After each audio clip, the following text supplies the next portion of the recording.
Hello दोस्तों, आइए हम आज जानेंगे रामायण के कुछ चौपाई के बारे में।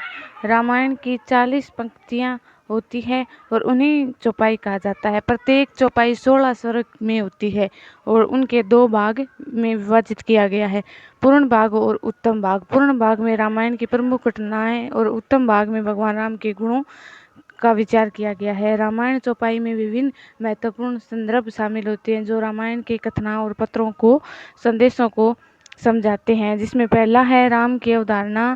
रामायण चौपाई में प्रथम चौपाई में राम की अवधारणता का उल्लेख किया गया है और रामायण के मूल्यवान व्यक्ति को बताया गया है और इसमें सब पर प्रकाश डाला गया है। दूसरा है राम और सीता का मिलन। चौपाई में राम और सीता के मिलन का संदर्भ किया गया है, जिसमें प्रेम और सम्मान के बारे में बताया गया है। और तीसरा है हनुमान की भक्ति भाव। हनुमान रामायण में हनुमान की भक्ति भाव सबसे ज़्यादा महत्वपूर्ण है और इसी में उनकी भक्ति और समर्पण और शक्ति का प्रतीक माना जाता है। चौथा है धर्म और न्याय। रामायण चौपाई में धर्म और न्याय की महत्वपूर्ण की व्याख्या की गई है। यह संदर्भ धर्म में न्याय को स्थापना करता है और शुभ जीवन की कामना करता है।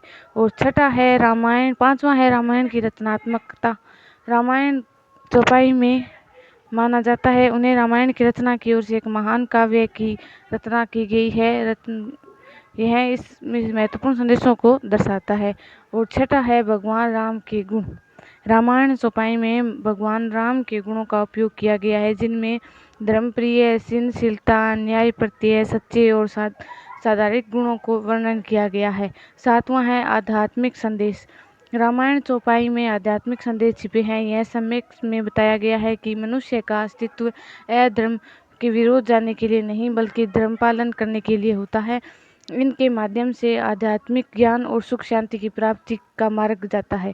चौपाई में उच्च आदर्शों को भावना, संज्ञा, संप्रण आदि को महत्व दिया गया है। आठवां है प्रभाव। रामायण चौपाई का पाठ और सुनने से श्रद्धांजलि और मन की चिंता आत्मा को गहरा प्रभाव पड़ता है। यह चौपाई शांति, आनंद और आत्मिक संगीत को अनुभव करवाती है। इनके पाठ को भक्तों ने आध्यात्मिक के नाम से जाना जाता है, जैसे कि इसमें एक श्लोक भी दिया गया है, बिन सत्संग विवेक ना होए, राम कृपया बिन सुलभ ना सोए, संकट पाया गया पारस परम कुंड सुहाय। इसका अर्थ है कि सत्संग के बिना विवेक नहीं होता और राम जी की कृपा के बिना सत्संग नहीं मिलता। सत्संगीत आनंद और कल्याण की जड़ है।